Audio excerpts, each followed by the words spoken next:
Hello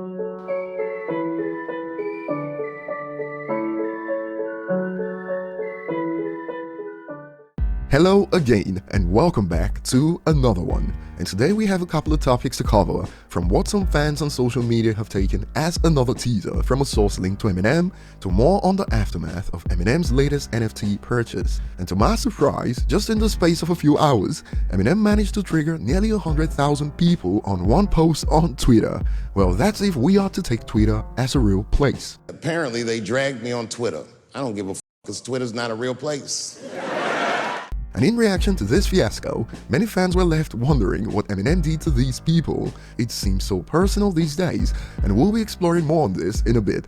We also have more from Royce_the_5_9, who recently reacted to a Lil Xan interview where he blamed his manager for getting him prescription pills, and Royce reacted to this that sparked polarizing reactions so far. And before we dive into the details, if you enjoy content like this, don't forget to hit the like button, subscribe if you're new, and find me on social media at ETLifestyle_web. So after NFT's account on Twitter reported Eminem's latest cap for $60,000 on a Bored Ape NFT, this opened up another opportunity to go viral for some. I mean, this is Eminem related after all, and it goes, "We're in for the worst freaking album anyone has ever heard." And just to give you some context, the user that shared this had an average of between 10 to 20 likes per tweet, but right now this is on its way to 100,000 likes on Twitter.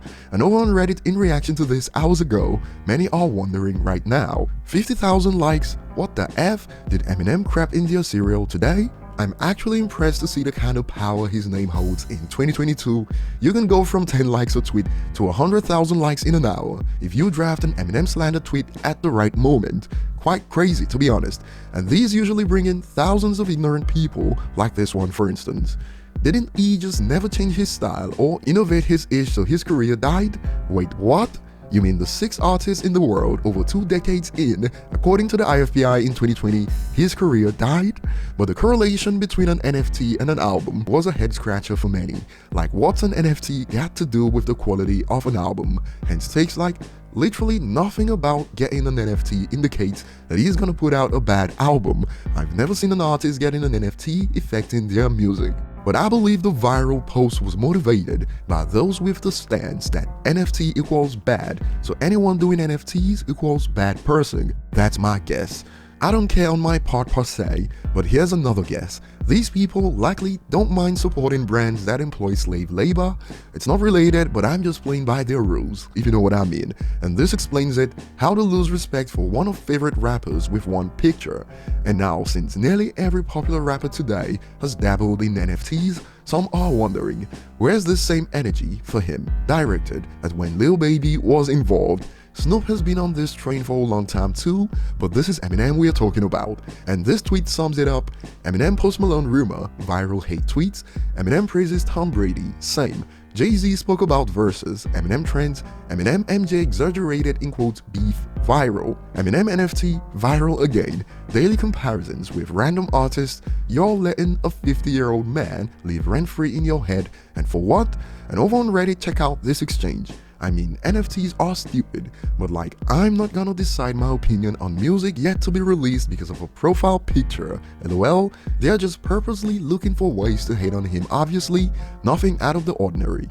To which a user responds, this is just publicity, so people are already talking about him when he drops. This was fairly cheap in terms of global advertising. Save your thoughts on this for the comment section later, and moving on, Royce_the_5_9 recently reacted to a Lil Xan interview where he took aim at his former manager Stat Quo and blamed him for fueling his addiction by supplying him with drugs, and Royce wasn't having it. He took to IG, "Ladies and gentlemen, I do believe we've just witnessed our first male Karen moment in hip-hop." And this has sparked polarizing reactions so far. In support of Royce, a user expands, "He entered the game a drug addict. He even said he couldn't perform if he wasn't high. As a manager, if that's what his artist needs to perform, then he did what he had to. That lil no-talent whack-bomb clown needs to take accountability for his own actions, not blame others cause he's stupid." But on the other end on IG, another user expands, "I used to do shows little older than his age. I needed to be so effed up just to get in stage. We were all like this at his age. Royce just gets in these moods and posts some eye-triggering ish. It was the same way with drinking. But Royce never blamed anyone but himself, right? Oddly enough, in reaction to this on Reddit, for instance, a user states, "That's ironic because he's a Karen," and this was echoed even on the reports like this from Hip Hop DX, for instance. "Royce is the Karen of hip hop, used to be nice on the mic, now he Wendy Williams." Sheesh.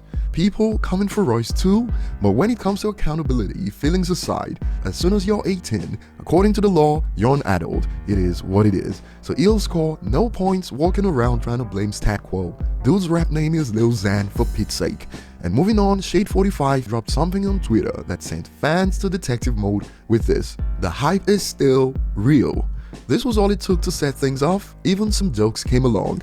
I see 3 exclamation marks, MMLP3 confirmed in my books. But according to some, this is the case. His team is noticing that we are all pissy about the NFT and trying to butter us up. But some on Reddit had other explanations. This has nothing to do with the album. This is simply a celebration of the Slim Shady LP reaching 1 billion. This sub always reads into things too much.